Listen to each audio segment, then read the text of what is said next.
Good morning, all of you. Good morning, BSc first year medical and non-medical students and BSc B.Ed second year. आज हम बात करने जा रहे हैं rate of reaction, how to find rate of reaction, how to calculate rate of reaction, अभिक्रिया के दर की गणना कैसे करें, इसका पार्ट सेकंड करने जा रहे हैं। जिसको पार्ट फर्स्ट नहीं पता वो लेक्चर नंबर 4 अटेंड करे, जो इससे लेक्चर पहले हुआ था। मैं इसकी प्लेलिस्ट तैयार कर रहा हूँ बच्चों। इस पूरी लेक्चर्स की प्लेलिस्ट आपको मिल जाएगी। जिसके लेक्चर पेंडिंग है वो लेक्चर लगाओ। बीएससी बीएड सेकेंड ईयर वाले बच्चे बहुत कम आ रहे हैं, उस डे में वो क्लास नहीं लगा रहे हैं। मैंने ये बात बोली हुई है कि 9 o'clock पे आपकी क्लास शुरू हो जाया करेगी। तो 9 बज चुके हैं बच्चों, सभी आ जाओ। सभी को बोल दो कि क्लास लगाओ। फटाफट ग्रुप में मैसेज कर दो कि ज्वाइन द क्लास।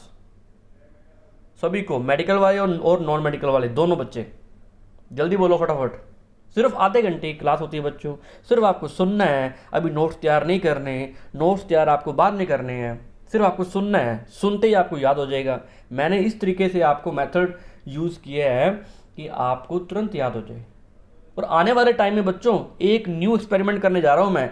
एक ऑनलाइन एक न्यू प्लेटफॉर्म तैयार करने जा रहा हूँ आपके लिए। अगर आपका साथ बना रहा तो एक ना ये चैनल को जितना ज़्यादा हो सकता है शेयर करो। जितने ज़्यादा इसके सब्सक्राइबर होंगे उतने ज़्यादा मैं लाइव आ सकता हूँ, खुद लाइव आ सकता हूँ। मुझे खुद लाइव आने के लिए 1000 सब्सक्राइबर चाहिए। अभी तक 1000 सब्सक्राइबर नहीं हुए हैं। तो जितनी वीडियो मैं डालता हूँ आप शेयर कीजिए, बच्चे सब्सक्राइब करेंगे। जिस दिन 1000 सब्सक्राइबर हो गए मैं खुद लाइव आऊँगा विद बोर्ड, फिर आपको मैं एक एक चीज़ समझाऊँगा आकर के। तो न्यू प्लेटफॉर्म की तरफ आगे जा रहे हैं, लेकिन पहले आपको क्लासेस लगानी पड़ेंगी। आपको लगानी क्लासें। अगर आपको समझ में नहीं आ रहा तो मुझे साफ बताएं। अगर आपको कोई डाउट है तो मुझे साफ बताएं। कोई समस्या आ रही है तो मुझे साफ बताएं। ये मैंने यूट्यूब का प्लेटफॉर्म इसलिए तैयार किया है बच्चों, क्योंकि मान लो कोई जूम क्लास पे लगाते हुए आपको नेटवर्क इशू हो रहा है, गूगल मीट पे क्लास लगा रहे हो नेटवर्क इशू हो रहा है, और क्लास लगाई, मान लो आप बीमार हो, एक दिन आप क्लास नहीं लगा पाए, आप भूल के क्लास लगाना, एनीवन कोई इशू हो गया, तो ये क्लास हमेशा बच्चों सेव रहेगी, जब मर्जी देखते रहना। मैं पूरा syllabus, complete syllabus, even 5 years old भी वीडियो मेथड से इस चैनल पे करवाने वाला हूँ आने वाले टाइम में। तो आपको कंप्लीट पैकेज मिल रहा है, वो भी कंप्लीट पैकेज आपको YouTube पे मिल रहा है। जब मर्जी देखो, ये वीडियो ऑलवेज सेव रहेगी, मैं कभी भी डिलीट नहीं करने वाला। ओके बच्चों, चलें फिर। Good morning all of you. आज हम शुरू करने जा रहे हैं how to calculate rate of reaction, how to find rate of reaction का पार्ट सेकंड करने जा रहे हैं। सबसे पहले आपको ये पता होना चाहिए कि रेट ऑफ रिएक्शन की डेफिनेशन क्या होती है। मुझे फटाफट कमेंट सेक्शन में लिख के बताएं। ये अपने लेक्चर नंबर ये अपने कर चुके हैं पार्ट फर्स्ट में, ये वाली रिएक्शन। मुझे फटाफट कमेंट सेक्शन में लिख करके बताओ कि what is rate of reaction. Define कीजिए बच्चों, अभिक्रिया की दर को परिभाषित कीजिए। जल्दी फटाफट कमेंट सेक्शन में सारे बच्चे डेफिनेशन लिखते जाओ, मैं वेट कर रहा हूं। जल्दी फटाफट रेट ऑफ रिएक्शन का एग्जांपल लिखते जाओ। शाबाश, बिल्कुल जल्दी लिखो बच्चों। हाँ शाबाश। इसका मतलब बच्चों ने पढ़ लिया है। बच्चे कह रहे हैं कि सर चेंज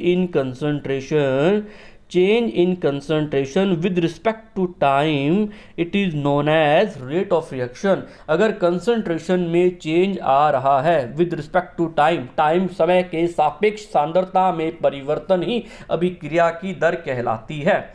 वो चेंज इन कंसंट्रेशन नेगेटिव तब होगा जब रिएक्टेंट के केस में नेगेटिव होगा और प्रोडक्ट के केस में पॉजिटिव होगा, क्योंकि रिएक्टेंट में डिक्रीमेंट आता है और प्रोडक्ट में इंक्रीमेंट आता है। आज हम सेकंड एग्जांपल करने जा रहे हैं बच्चों। शुरुआत करते हैं सेकंड एग्जांपल की। अगर मुझे ये वाला एग्जांपल दिए हो कि इसमें रिएक्टेंट 2 मोल हो और उससे प्रोडक्ट बन रहे हो 3 mole of B, 2 mole of A reactant हो, 2 मोल ऑफ ए अभिकारक दिए हो और 3 मोल ऑफ बी प्रोडक्ट यानी उत्पाद बन रहे हैं।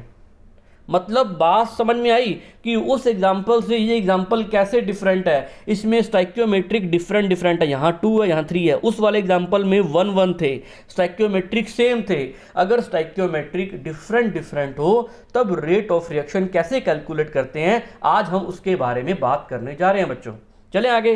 तो ये स्टाइकियोमेट्रिक 2 है, इसका मतलब ये है कि 2 मोल ऑफ ए अगर ये डिसअपियर होंगे, अगर ये ख़त्म होंगे, तब जाकर के 3 मोल ऑफ बी बनेंगे, 3 मोल ऑफ बी की फॉर्मेशन होगी। अगर ये 2 मोल ऑफ ए डिक्रीज होंगे, घटेंगे, ये एक तरीके के डिसअपियर होंगे, ख़त्म हो जाएंगे, तो इसके 2 मोल ख़त्म होंगे, तब जाकर के इसके 3 मोल बनेंगे। ये बात समझ में आती है तुम्हें? अगर तुम्हें ये बात समझ में आती है कि सर 2 मोल रिएक्टेंट के ख़त्म होने पर 3 मोल ऑफ बी प्रोडक्ट की फॉर्मेशन होती है, अगर ये बात समझ में आ रही है तो आप रेट ऑफ रिएक्शन आराम से निकाल सकते हैं।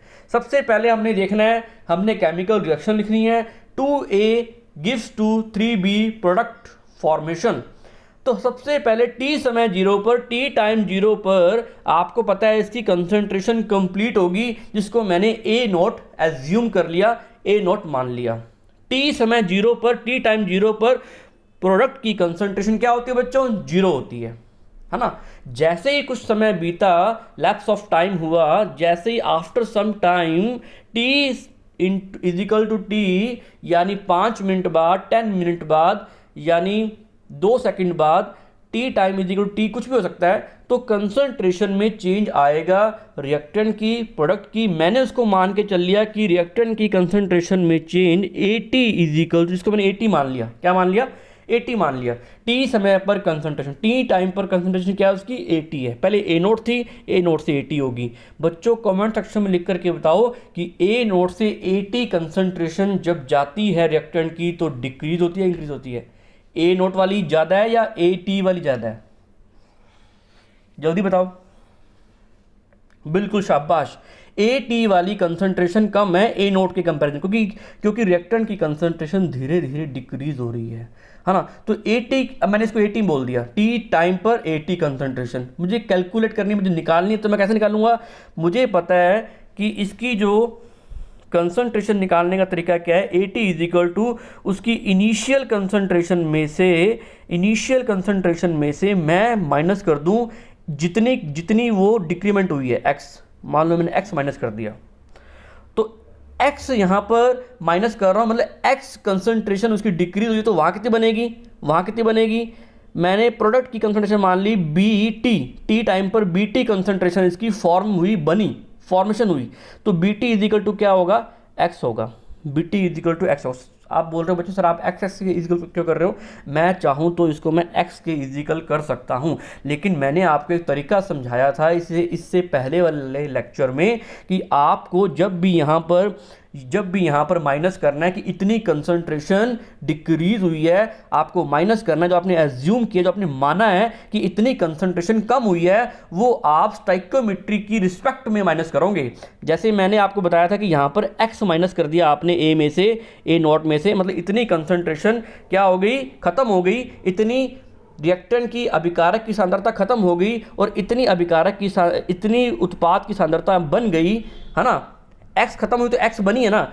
तो मैंने आपको ये बात बताई थी कि x में जब माइनस करने जाओगे तो उसको स्टाइकियोमेट्रिक की रिस्पेक्ट में माइनस करना। इसका मतलब इसको आप माइनस करना A नोट माइनस 2x, मतलब स्टाइकियोमेट्रिक के, मतलब 2 मोल ऑफ रिएक्टेंट अगर खत्म हो रहे हैं, 2 मोल ऑफ रिएक्टेंट खत्म हो रहे हैं, डिक्रीज हो रहे हैं, डिसअपियरेंस हो रहे हैं, तो 3 मोल्स ऑफ प्रोडक्ट की कंसंट्रेशन बन रही है। 3 मोल ऑफ प्रोडक्ट की कंसंट्रेशन या 3 मोल ऑफ प्रोडक्ट बन रहा है, यानी 3 मोल उत्पाद के बन रहे हैं अगर 2 मोल अभिकारक के खत्म हो रहे हैं तो। इसलिए स्टाइकियोमेट्री के रिस्पेक्ट में करोगे तो आपको रेट ऑफ रिएक्शन निकालना बहुत ईजी होगा। आप चाहे तो इसको x की फॉर्म में कर सकते हैं, कोई दिक्कत नहीं है, -x और वहाँ कितना बन गया +x। आप कर सकते हो कि सर -x कंसंट्रेशन क्या हो रही है? डिक्रीज हो रही है, यहाँ पर +x इंक्रीज हो रही है, लेकिन हमारा आंसर सही नहीं आएगा। हमें कैलकुलेशन हमारी सिंप्लीफाई नहीं होगी। हमें कैलकुलेशन को सिंप्लीफाई करने के लिए उसको स्टाइकियोमेट्री की रिस्पेक्ट में उसकी रसमितीकरण के सापेक्ष उसको माइनस करते हैं, तो उसका माइनस। तो इसका मतलब मैंने जब AT की कंसंट्रेशन निकाली तो A - 2x, मतलब इतनी कंसंट्रेशन उसकी डिक्रीज हुई, और 2 मोल जब कंसंट्रेशन डिक्रीज होती है तो उसके 3 मोल क्या होते हैं? प्रोडक्ट की फॉर्मेशन होती है, उत्पाद का निर्माण होता है। यहां तक बात समझ में आई बच्चों? चलें आगे, चलते हैं बच्चों। अब मुझे क्या करना है, मुझे निकालना है रेट ऑफ डिसअपीयरेंस निकालना है ए की रिस्पेक्ट में। मुझे क्या निकालना है, रेट ऑफ डिसअपीयरेंस निकालना है। मुझे पता है कि अगर मैं रेट ऑफ डिसअपीयरेंस निकालूंगा किसके बिहाफ पे, रिएक्टेंट के बिहाफ पे, अभिकारक के सापेक्ष, तो मुझे पता है कि चेंज इन कंसंट्रेशन, कंसंट्रेशन को बॉक्स में बंद करते हैं, चेंज को डेल्टा से शो करते हैं, तो change in concentration with respect to time it is known as rate of disappearance of A. अभी तक मैंने माइनस का सिंबल नहीं लगाया है, अभी चेक करते हैं। ओके, तो ये रेट ऑफ डिसअपीयरेंस आ गया, यानी रेट ऑफ डिसअपीयरेंस ऑफ ए आ गया, यानी ए के खत्म होने की दर आ गई, है ना। तो अब मैं इसको कैलकुलेट करता हूं, delta A upon delta T की वैल्यू रखता हूं। आपको बताया कि चेंज इन कंसंट्रेशन क्या हो रहा है, इसकी फाइनल कंसंट्रेशन क्या थी, रिएक्टेंट की एटी थी, इनिशियल क्या थी, ए नॉट थी। तो फाइनल कंसंट्रेशन में से अगर मैं इनिशियल कंसंट्रेशन को अंतिम सांद्रता में प्रारंभिक सांद्रता को माइनस कर दूंगा तो ये चेंज आ जाएगा, डेल्टा की वैल्यू आ जाएगी। तो A T minus A note, और टी फाइनल जो टाइम था माइनस इनिशियल टाइम को माइनस करने पर मेरे पास टी टाइम आ जाएगा। तो मैं इसको माइनस कर रहा हूं, A T minus A note. अब मुझे ए टी की वैल्यू पता है, ए टी की वैल्यू क्या आई थी पीछे देखो, ए टी की वैल्यू आई थी ए नोट माइनस 2x, है ना। तो वो यहाँ पर पुटअप कर दो, यहाँ मैंने पुटअप कर दी, तो यहाँ पर ए नोट माइनस 2x माइनस ए नोट अपॉन टी। तो ए नोट पॉजिटिव, ए नोट नेगेटिव, ये कट हो जाएगा। तो आंसर क्या आया, माइनस का 2x। तो आपको बताया कि रेट ऑफ रिएक्शन या rate of disappearance of A can never be negative, कभी भी ऋणात्मक नहीं होगा, कभी भी ऋणात्मक या नेगेटिव नहीं होगा। तो उसके लिए क्या करूं बच्चों, मैं सबसे पहले ऊपर ही नेगेटिव लगा दूंगा। ऊपर जब मैंने नेगेटिव लगा दिया तो आपको पता है कि मैंने नेगेटिव क्यों लगाया, अपनी तरफ से नेगेटिव लगाया ताकि ये रेट ऑफ रिएक्शन पॉजिटिव हो जाए और हमारा आंसर जो है वो पॉजिटिव में आए। सॉरी, हमारा जो आंसर है वो हमारा पॉजिटिव में आए। मतलब ये रेट ऑफ रिएक्शन कभी भी नेगेटिव नहीं होता, लेकिन रेट ऑफ डिसअपीयरेंस जो है वो नेगेटिव सिंबल क्यों लगाते हैं, क्योंकि इसको पता लग रहा है कि कमी हो रही है, क्या हो रहा है, डिक्रीमेंट हो रहा है। ये माइनस निशान ये बताता है, ये साइन ये बताता है। जिसको ये माइनस साइन को समझना हो वो मेरा इससे पहले वाला लेक्चर लगाए। अगर आपने पहले वाला लेक्चर नहीं लगाया तो आपको ये बात समझ में नहीं आएगी। ओके, तो मैंने नेगेटिव सिंबल लगा दिया। नेगेटिव सिंबल लगाते ही यहाँ भी नेगेटिव आ जाएगा, यहाँ भी नेगेटिव आ जाएगा, पूरा बाहर नेगेटिव आ जाएगा। दोबारा लगाता हूँ बच्चों में नेगेटिव, ये आप नोट करो ना बच्चों, मैंने इसमें नोट्स में नहीं लिखा। तो नेगेटिव लगाते ही क्या होगा, तो यहाँ पर जैसे ही माइनस 2x अपॉन टी आएगा ना, माइनस से माइनस क्या हो जाएगा, माइनस माइनस क्या हो जाएगा, प्लस हो जाएगा। तो यहाँ पर रेट ऑफ रिएक्शन क्या आ जाएगा, 2x बाई टी पॉजिटिव में आ जाएगा। कैसे आ जाएगा, rate of reaction 2x by positive में आ जाएगा। अगर आप यहाँ माइनस और यहाँ माइनस लगा देते हो तो इस तरीके से आपका पॉजिटिव में रेट ऑफ रिएक्शन आता है, रेट ऑफ डिसअपीयरेंस आता है। ये रेट ऑफ रिएक्शन जो है हमेशा, ये हमने क्या निकाला, रेट ऑफ रिएक्शन निकाला, जो कि हमेशा किस में आएगा, पॉजिटिव में आएगा। बच्चों यहाँ तक कोई डाउट हो, चलें आगे। ये नेगेटिव सिंबल लगा दो, यहाँ पर पॉजिटिव लगा दो, चलें आगे, शाबाश। अब मुझे rate of appearance of B निकालना है, rate of appearance of B निकालना है। मुझे पता है कि change in concentration of B product with respect to time, सांद्रता में परिवर्तन समय के सापेक्ष इतना होगा, डेल्टा टी कितना होगा वो हम निकालेंगे। हमारी इनिशियल वैल्यू क्या थी, फाइनल वैल्यू क्या थी, फाइनल में से इनिशियल को माइनस करेंगे, हमारी चेंज डेल्टा की वैल्यू आ जाएगी। तो delta B upon delta T is equal to, हमें पता है कि 3x मोल बनते हैं फाइनल में। तो फाइनल कंसंट्रेशन क्या है उसकी, 3x, फॉर्मेशन ऑफ प्रोडक्ट, है ना। 3x माइनस 0, इनिशियल कंसंट्रेशन क्या थी प्रोडक्ट की, 0 थी। तो टी टाइम पर, टी टाइम क्या था, उसका फाइनल टाइम था, यानी उसका अंतिम समय था, माइनस में प्रारंभिक समय को माइनस कर देंगे, इनिशियल टाइम को माइनस कर देंगे, तो हमारी चेंज की वैल्यू आ जाएगी t माइनस 0 t आ गया, और 3x माइनस 0 3x आ गया। ये अपने आप में ऑटोमेटिकली ये क्या है, पॉजिटिव आया है। यहाँ पर हमें नेगेटिव वैल्यू मिली नहीं है। और आपको पता है कि प्रोडक्ट जो होता है वो पॉजिटिव में उसका आंसर आता है, क्योंकि प्रोडक्ट जो होता है अपीयर होता है। तो यहाँ पर ऑटोमेटिकली ये पॉजिटिव है, अंडरस्टूड है कि यहाँ पर ये पॉजिटिव है, यहाँ नेगेटिव नहीं लगाना और ना ही इसकी वैल्यू नेगेटिव में आई है। तो रेट ऑफ रिएक्शन इसका ऑटोमेटिकली पॉजिटिव में आया है, और रेट ऑफ अपीयरेंस भी क्या है, इसका पॉजिटिव में होगा। इसका मतलब ये प्रोडक्ट की फॉर्मेशन हो रही है, उत्पाद का निर्माण हो रहा है। ये rate of appearance of B product आ गया, यानी बी की बनने की दर आ गई, है ना। अब मुझे रेट ऑफ रिएक्शन कैलकुलेट करना है। मैंने rate of appearance of B निकाल लिया, मैंने rate of disappearance of A निकाल लिया। मुझे अब क्या करना है बच्चों, मुझे रेट ऑफ रिएक्शन निकालना है। तो क्या मैं इसकी हेल्प से रेट ऑफ रिएक्शन निकाल सकता हूं क्या बच्चों, जल्दी बताओ। बच्चों आपको पता है कि रेट ऑफ रिएक्शन निकालने के लिए मुझे इसको बराबर में लाना पड़ेगा। जब तक ये रेट ऑफ डिसअपीयरेंस और रेट ऑफ अपीयरेंस बराबर नहीं होगा x बाई टी के, तब तक नहीं आएगा। जबकि यहाँ पर ये बराबर नहीं है, इक्वल नहीं है। क्यों नहीं है इक्वल? क्योंकि इसकी स्टाइकोमेट्री 2 है, इसकी स्टाइकोमेट्री 3 है। ये 2 मोल खत्म हो रहे हो, 3 मोल बन रहे हैं। इसका मतलब इसका रेट ऑफ रिएक्शन इसके रेट ऑफ रिएक्शन के इक्वल करने के लिए हमें स्टाइकोमेट्री को कुछ ना कुछ स्टाइकोमेट्री को सिंप्लीफाई करना पड़ेगा। कैसे करें हम? अभी ये इक्वल नहीं है, ये रेट ऑफ, तुम बोलो कि सर ये rate of reaction x by T के बराबर नहीं है, क्योंकि 2x बाई टी कभी भी 3x बाई टी के इक्वल नहीं होता है। आपको ये सामने दिखाई दे रहा है, आपको ये सामने दिखाई दे रहा है कि ये इक्वल नहीं है। तो हम कैसे करें बच्चों इक्वल? क्या करें? ए की टर्म में बोलो चाहे बी की टर्म में बोलो, रेट ऑफ रिएक्शन इक्वल आएगा। रेट ऑफ रिएक्शन हमेशा रेट ऑफ डिसअपीयरेंस के रेट ऑफ अपीयरेंस के इक्वल होता है। लेकिन यहां पर हमें स्टाइकोमेट्रिक कोएफिशिएंट इसको इक्वल नहीं करने दे रहे, एक्स बाई टी नहीं बनने दे रहे। तो क्या करें बच्चों, हम क्या करें? तो बच्चों इसमें हम क्या करेंगे, एक यूनिटरी मेथड लगाएंगे। स्टाइकोमेट्री को सेम करने के लिए एक यूनिटरी मेथड लगाएंगे, इकाई विधि का उपयोग करेंगे। मतलब सिंपल सी बात है, मुझे 2 और 3 को इक्वल करना है तो मैं क्या करूंगा? सर 2 और 3 को इक्वल करना है तो मैं क्या करूंगा? इसको कर दूंगा 2 से डिवाइड कर दूंगा, इसको 3 से डिवाइड कर दूंगा, इक्वल आ गया ना, है ना। समझ, सिंपल सी बात है। मुझे 2 इजिकल टू 3 करना है जो कि इक्वल है नहीं। मैं इसको 2 से करूंगा डिवाइड, इसको 3 से करूंगा डिवाइड, दोनों को 1 बना दूंगा, 1 1 इजिकल टू 1, तो ये अपना भी इक्वल हो गया, है ना। तो स्टाइकोमेट्रिक को इक्वल करने के लिए मैं यहाँ पर क्या करता हूँ, मुझे इसको इक्वल बनाने के लिए, अगर मैं, तुम बताओ मुझे कमेंट सेक्शन में, अगर मैं इसको 1/2 से डिवाइड कर दूँ, इसको 1/3 से डिवाइड कर दूँ, क्या ये x बाई टी की इक्वल आ जाएगा क्या? अगर मैं इसको 1/2 से और 1/3 से डिवाइड कर दूं बच्चों, भाग दे दूं, तो क्या x बाई टी के इजिकल आ जाएगा क्या? क्या वो रेट ऑफ रिएक्शन के बराबर आ जाएगा क्या? जल्दी बोलो, जल्दी बोलो बच्चों। हाँ बिल्कुल आ जाएगा बच्चों। हमें इस 2 को खत्म करना है, हमें इस 3 को खत्म करना है। तो मैं इसको 2 से डिवाइड करूंगा, 2 से 2 कट हो गया। इसको मैं 3 से डिवाइड करूंगा, 3 से 3 कट हो गया। अब ये x by T is equal to X by T आ गया। अब ये x बाई टी की वैल्यू इक्वल आ गई। इसका मतलब जितनी एक कंक्लूजन निकल के आया है, जब भी कोई केमिकल रिएक्शन दे रखी हो, उसके स्टाइकोमेट्रिक अलग अलग हो। स्टाइकोमेट्रिक सर होता क्या चीज़ है? नंबर। जो हम नंबर लगाते हैं ना रिएक्टेंट के आगे, प्रोडक्ट के आगे, जो उसको मोल्स को रिप्रेजेंट करता है, उसकी रिएक्शन को बैलेंस करने के लिए जो हम लगाते हैं नंबर, संख्या, उसको बोलते हैं स्टाइकोमेट्रिक। अब स्टाइकोमेट्रिक एक सिंपल सा कंक्लूजन निकल के आया, निष्कर्ष निकल के आया, सिंपल सा फंडा है। अगर अलग अलग स्टाइकोमेट्रिक कोएफिशिएंट दे रखे हों तो आपको क्या करना है, उसके ही स्टाइकोमेट्रिक कोएफिशिएंट से उसी को ही डिवाइड कर देना है। अगर 2 दे रखा है तो उसको 2 से डिवाइड कर दो, उसको 3 दे रखा है तो 3 से डिवाइड कर दो। तब इनके rate of disappearance, rate of appearance, rate of reaction की इक्वल आ जाएगा। रेट ऑफ रिएक्शन सब इक्वल आ जाएंगे।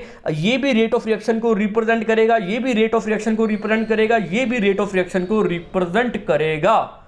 बच्चों बात समझ में आई आपको? हमें रेट उसके स्टाइकोमेट्रिक कोएफिशिएंट से डिवाइड करना है, वही उसका रेट ऑफ रिएक्शन होगा। अगर सिंपल सी बात बोलें, इस केमिकल रिएक्शन के लिए हमें रेट ऑफ रिएक्शन निकालना है ना, इस केमिकल रिएक्शन के लिए हमें रेट ऑफ रिएक्शन निकालना, वो भी इक्वल करना है। इसको 2 से करो डिवाइड, इसको करो 3 से डिवाइड, मतलब इसका कर दो 1/2, इसको कर दो 1/3, तो ये इक्वल आ जाएगा उसके रेट ऑफ रिएक्शन। तब आप उसका रेट ऑफ रिएक्शन इजीली निकाल सकते हो। तो लगाओ इजिकल, किससे करना है डिवाइड? 1/3 से। इसको किससे करना है? 1/2 से। यहाँ पर माइनस का सिंबल लगाना, माइनस का, ये माइनस है।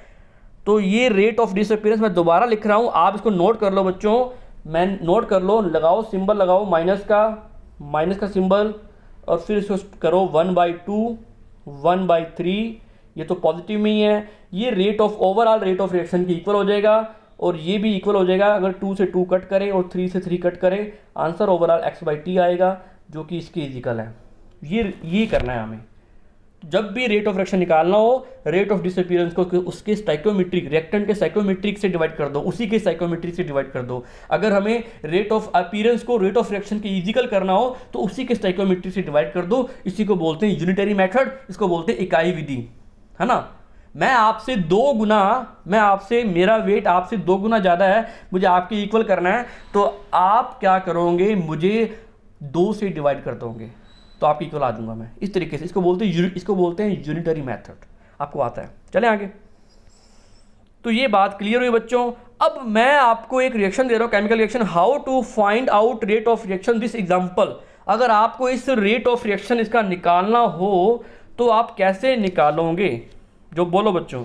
हम अब सीधा इंप्लीमेंट कर रहे हैं, हम कोई डेरिवेशन नहीं कर रहे। अब हमें ये रिएक्शन दी हुई है, इसका रेट ऑफ रिएक्शन निकालना है। हमें सर ने सिखाया है कि अगर स्टाइकोमेट्रिक डिफरेंट हो तो इसका क्या बनेगा बच्चों? Rate of disappearance of N2, rate of disappearance of H2, rate of appearance of NH3 and rate of reaction. हमें 4 बातें डिस्कस करनी है। Rate of appearance of N2 reactant, rate of disappearance of H2 reactant, rate of appearance of NH3 product, N2 के खत्म होने की दर, H2 के खत्म होने की दर, NH3 के बनने की दर और अभिक्रिया की दर। चारों को लेकर के चलना है और इसको इक्वल करना है। तो इसको कर दो 1 से डिवाइड, इसको कर दो 3 से डिवाइड, इसको कर दो 2 से डिवाइड, उसी के स्टाइकोमेट्रिक से डिवाइड कर दो, उसका रेट ऑफ रिएक्शन आ जाएगा, है ना।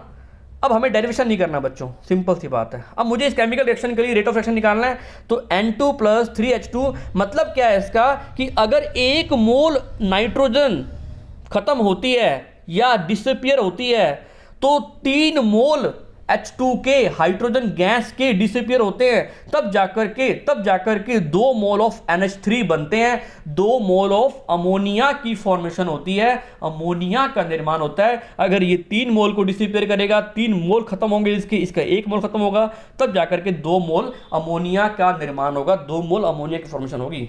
तो सारों की स्टाइकोमेट्रिक अलग अलग होगी ना। अब मुझे रेट ऑफ रिएक्शन निकालना है। सबसे पहले मैं बात करूंगा रेट ऑफ डिसअपियरेंस के बारे में। सबसे पहले मैं क्या बात करूंगा? रेट ऑफ डिसअपियरेंस के बारे में। Rate of disappearance of N2, है ना, ये निकालना है। तो आपको पता है कि चेंज इन कंसंट्रेशन, माइनस का सिंबल लगाना है, क्योंकि ये क्या हो रहा है, डिसअपियर हो रहा है, खत्म हो रहा है, तो ये डिक्रीमेंट को माइनस से शो करेंगे। तो change in concentration of reactant N2 with respect to time, समय के सापेक्ष N2 अभिकारक की सांद्रता में परिवर्तन आ गया। ये निकाल लिया रेट, हमने क्या निकाल लिया? रेट ऑफ डिसअपियरेंस निकाल लिया।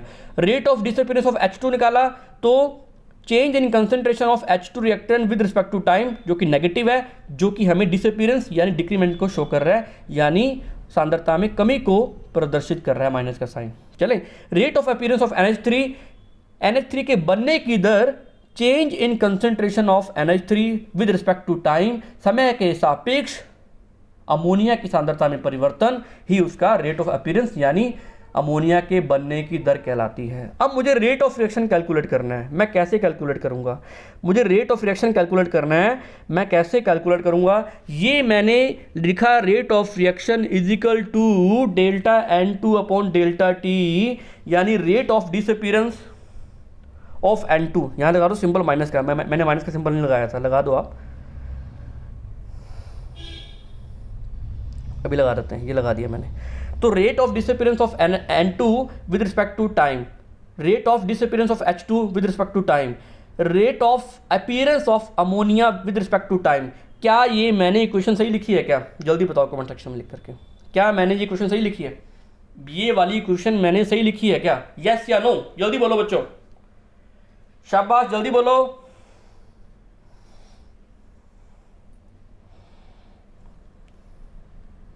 नहीं सही लिखी है ना, बिल्कुल नहीं सही लिखी, शाबाश, नहीं लिखी। क्यों? क्योंकि मैंने इसको स्टाइकोमेट्रिक से डिवाइड नहीं किया ना। अभी इक्वल कहाँ किया मैंने? इक्वल का सिंबल लगा दिया, लेकिन मैंने ओरिजिनल में इक्वल नहीं किया। इसको कर दो 1/1 से। 1/1 करने की वैसे जरूरत होती नहीं है, 1/1 से कर दो। इसको कर दो 1/3 से। किससे कर दो? 1/3 से। इसको कर दो 1/2 से। तो उसके स्टाइकोमेट्रिक से डिवाइड करने पर ये भी 1 बन गया, ये भी 1 बन गया, ये इक्वल आ गया, ये इक्वल आ गया, ये इक्वल आ गया, तीनों इक्वल आ गए। अब ये रेट ऑफ रिएक्शन बन चुके हैं, है ना। अगर मैं इसका 1/3 करूं, तो ये H2 हो गया, 1/1 तो 1 है ही, इसको मैं 2 से डिवाइड करूँ तो ये भी 1 बन गया, तो ये भी 1 होगा, ये भी 1 होगा, ये भी 1 होगा। इसको बोलते हैं यूनिटरी मेथड, इकाई विधि। इस तरीके से हम बराबर करते हैं। अब समझ में आया बच्चों कि हम स्टाइकियोमेट्री से डिवाइड क्यों करते होते थे? हमें 12th क्लास में बताया नहीं कभी किसी टीचर ने, अगर बताया भी होगा तो बहुत कम टीचर ये बात एक्सप्लेन करते हैं कि इसको 3 से डिवाइड क्यों किया, इसको 2 से डिवाइड क्यों किया, हमें पता ही नहीं होता। हमें क्या करते हैं, हमें क्रैमिंग करवाते हैं टीचर और बोलते हैं कि लो भी ऐसे कर लो, और उनकी कुछ मजबूरी भी होती है वो क्रैमिंग करवाना, क्योंकि स्कूल लेवल पे इतना हमारा जो दिमाग होता है वो इतना बड़े लेवल पर सोच नहीं पाता। लेकिन हमें बताना चाहिए कि हम क्यों कर रहे हैं काम, हमने 2 से डिवाइड क्यों किया, हमने 3 से डिवाइड क्यों किया, क्योंकि उसको इक्वल लेकर के आना है, हमें इक्वल लेकर के आना है, हमें रेट ऑफ रिएक्शन कैलकुलेट करना है। तो इस तरीके से आप रेट ऑफ रिएक्शन कैलकुलेट बच्चों कर सकते हैं। ओके, चलें आगे। तो एक फाइनल फॉर्मूला निकल के आ गया बच्चों। अब आपको मैं एक सिंपल सा एक रिएक्शन लिखवाने जा रहा हूं। अब सिंपल सा एक फॉर्मूला निकल के आ गया कि अगर ये रिएक्शन दे रखी हो हमें और ये बन रहा हो, तब इसके लिए रेट ऑफ रिएक्शन कैसे कैलकुलेट करेंगे? तब इसके लिए रेट ऑफ रिएक्शन कैसे कैलकुलेट करेंगे बच्चों? सिंपल सी बात है, आपको बताया कि rate of disappearance of delta A upon delta T, है ना, इजिकल टू करने के लिए rate of disappearance of B upon delta T, minus का सिंबल लगा दूं। अब मुझे इसको इक्वल करना है तो इसको 1 बाई उसकी स्टोइकियोमेट्री से क्या कर दूंगा, डिवाइड कर दूंगा 1 बाई ए से, इसको मैं डिवाइड कर दूंगा 1 बाई बी से, उसकी स्टोइकियोमेट्री से डिवाइड कर देना है रेट ऑफ रिएक्शन निकालने के लिए, उसको इक्वल करने के लिए। अब इजिकल टू कौन सा रह गया, rate of appearance of C, यानी सी के बनने की दर, delta T with respect to time, change in concentration of appearance of C with respect to time, C के बनने की दर, सी उत्पाद के बनने की दर समय के सापेक्ष। तो इस पे सिंबल क्या आता है, इस पे सिंबल लगाते नहीं होते, आपको पता है कि सिंबल नहीं लगाते तो वो माना जाता है कि वहां प्लस सिंबल है, क्योंकि ये बन रहा है। तो इसकी स्टोइकियोमेट्री से मैं डिवाइड कर दूंगा 1 बाई सी से कर दूंगा। ये एक हमारा जनरलाइज फॉर्मूला निकल के आ गया, 1 बाई सी से इसको डिवाइड कर देना आपने। ओके, इसको आपने 1 बाई सी से डिवाइड कर देना है, ये लो कर दिया। तो ये हमारा एक बच्चों जनरलाइज फॉर्मूला निकल के आ गया। इसको आप नोट कर लो, जब भी कोई केमिकल रिएक्शन आए आपने ऐसे करना है। जबकि हमें 12th क्लास में सिर्फ इतना ही बताया गया था, हमें कैसे माइनस करना है, कैसे हम क्यों करते हैं ये नहीं बताया था। कुछ स्कूल बताते हैं, कुछ स्कूल नहीं बताते बच्चों, सिंपल सी बात। तो इस तरीके से हमें ये निकालना है, इसको नोट कर लो। अब मैं आपको कुछ एग्जाम्पल दूंगा, मुझे आपने रेट ऑफ रिएक्शन निकाल के बताने हैं, उसके बारे में अपने कल डिस्कस करेंगे बच्चों। मिलते हैं फिर कल। अगर आपको इतनी बात समझ में आ गई है तो आप इजीली कोई भी न्यूमेरिकल आपके सामने आ जाए आप उसको इजीली सॉल्व कर दोगे। वो रेट ऑफ डिसअपीयरेंस निकालना हो न्यूमेरिकल में तो आप निकाल दोगे, रेट ऑफ अपीयरेंस निकालना हो, बनने की दर निकालनी हो तो आप निकाल दोगे, रेट ऑफ रिएक्शन निकालना हो तो आप निकाल दोगे।